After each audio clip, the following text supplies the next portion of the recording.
Elaine Shauger here, APS, a Perfect Swing Academy. I'm number 2 master to Dan, who's number 1 master in the whole world of golf. He is completely different from the world of golf with his down and up. This is nothing the same as everybody else. We are completely different from the world. Here is Daniel R. Shauger talking about Mr. Hogan's plane. Brings the arms, which remain back, and the chest feels to remain back. I'll get into that deeper. The arms are slung. During that time, I am actually making a twirling action with my hands to make a secondary circle. So we have 2 orbits here. We have the orbit of the left hand being brought by the shift and the turn, and we have the secondary orbit of the club head making its orbit and a down, under, and up release under the hands. Now I know this sounds tremendous. Did you hear him say down, under, and up release? That's our swing he's talking about. We are completely different than the whole golf world with our down, under, and up. Here's Daniel, your master.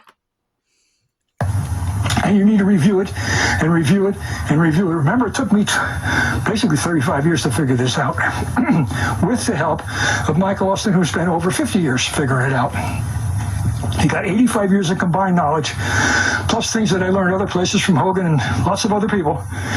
So while it's very complex, if you watch what I show you here and you do some of the drills that I'm showing you, it will not be long before you're able to put this together in a really gorgeous, powerful golf swing, because I'm going to distill it into some simple terms. So now we've discussed Mr. Hogan's plane. We've discussed the horizontal plane, which makes it easier for you to see it.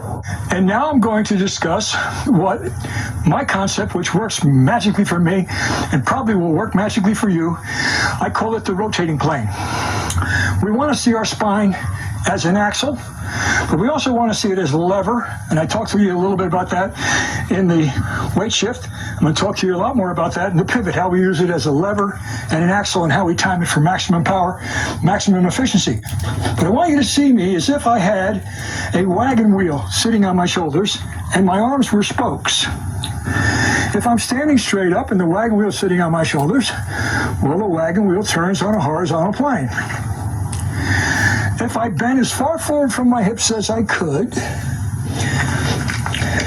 and I made a vertical movement, my wheel would go like the wheel on your car would go vertically. The golf swing is done at a tilt. And if I correctly use my pivot, now it's important that we correctly use our pivot because we can do this wrong a lot of ways. If I let my weight slide into my right hip as my belly button goes around, the wagon wheel will turn to my right.